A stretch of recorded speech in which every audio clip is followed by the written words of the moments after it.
Hi friends, నమస్తే. నేను మీ హేమంత్ కుమారి. హేమాస్ కిచెన్కి స్వాగతం అండి. ఫ్రెండ్స్, ఈరోజు ఒక వెజ్ కర్రీతో నేను మీ ముందుకు వచ్చానండి. అదేంటంటే మినపవడియాలు టమాటా కర్రీ అండి.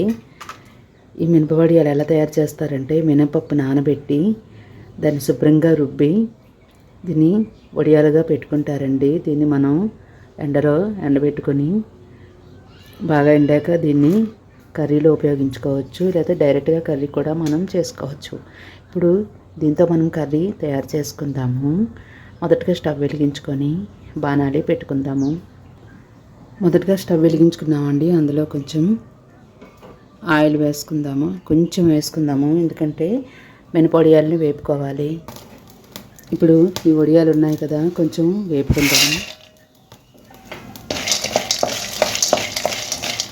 కర్రీ చాలా బాగుంటుందండి. వేగిపోయండి. వీటిని పల్లెల్లోకి మనం తీసేసుకుందాము.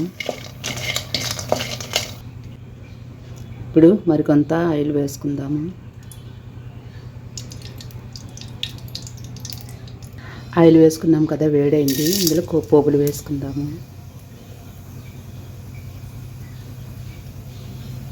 పోపులు వేగుతున్నాయి కదా, ఇప్పుడు ఇందులో ఉల్లిపాయలు వేసుకుందాము. ఉల్లిపాయలు దోరగా వేగాలి. ఇప్పుడు ఉల్లిపాయలు వేగాయి కదా, ఇప్పుడు ఇందులో ఒక ఉల్లిపాయ, పచ్చిమిర్చి, అల్లం వెల్లుల్లి గ్రైండ్ చేసుకున్న ముద్దను వేసుకుందామండి. ఇది కొంచెం వేగాలి.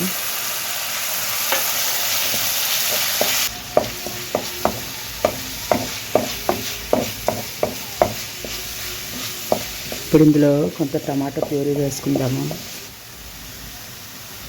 ఒక 2 టమాటాలు ప్యూరీగా చేసింది. ఇప్పుడు ఇది బాగా వేగాలండి.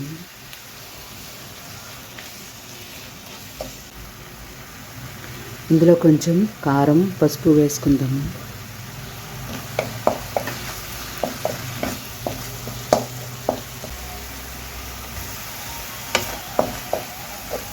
ఇప్పుడు ఇందులో కొంచెం వాటర్ వేసుకుందాము.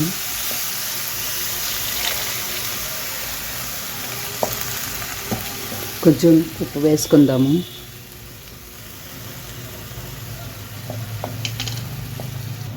ఇందులో కొంచెం మసాలా పొడి వేసుకుందాము. ఇప్పుడు అన్నీ వేసుకున్నాం కదా, కొంచెం ఉడకాలి. ఈ టమాటా, ఈ ఉల్లి ముద్ద ఇవన్నీ కూడా బాగా ఉడకాలి. ఫ్రెండ్స్, ఇప్పుడు ఇది ఉడుకుతుంది కదా, ఇప్పుడు మనము వేపుకొని రెడీ పెట్టుకున్న ఈ మినప వడియాలను ఇందులో వేసేసుకుంటాము.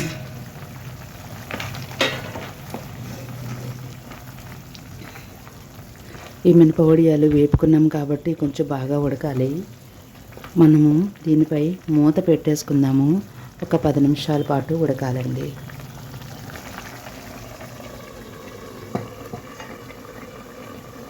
ఒకసారి చూద్దాము.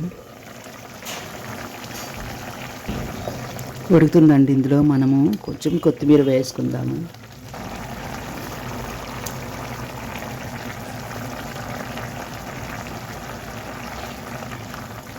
దగ్గర అయిందండి. ఒక్క 5 మినిట్స్ ఈ వాటర్ అంతా ఎగిరిపోవాలి. ఒకసారి మూత పెట్టుకుందాము.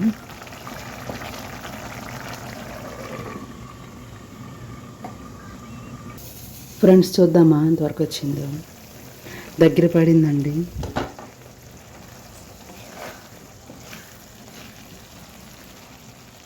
ఓకే, కర్రీ అయిపోవచ్చింది. ఇప్పుడు స్టవ్ ఆఫ్ చేసుకొని మనం ఒక ప్లేట్లోకి తీసుకొని గార్నిష్ చేసుకుందాము. ఫ్రెండ్స్, చూస్తున్నారు కదా, చాలా రుచికరమైనటువంటి మినప పప్పుతో తయారు చేసేటటువంటి వడియాలు, మినప వడియాలు కర్రీ చాలా టేస్టీగా ఉంటుందండి. ఈ కర్రీ సాంబార్ రైస్లోకి చాలా బాగుంటుంది, పులుసు ఐటెంలోకి బాగుంటుంది. నెక్స్ట్ వేడివేడి అన్నంలో కొంచెం నెయ్యి వేసుకొని తింటే చాలా బాగుంటుంది. దప్పడంలో కూడా చాలా సూపర్గా ఉంటుంది. నెక్స్ట్ ఏంటంటే చపాతీలకు కూడా చక్కగా దీన్ని మనం యూజ్ చేసుకోవచ్చు. ఓకే ఫ్రెండ్స్, నేను తయారు చేసిన ఈ డిష్ మినపవడియాల కర్రీ మీరు చూస్తున్నారు కదా. దీన్ని మీరు మీ ఇంట్లో తయారు చేసుకొని టేస్ట్ ఎలా ఉందో చూడండి. నా వీడియోకి లైక్ చేయండి.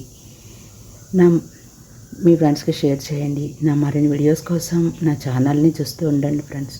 Thank you so much.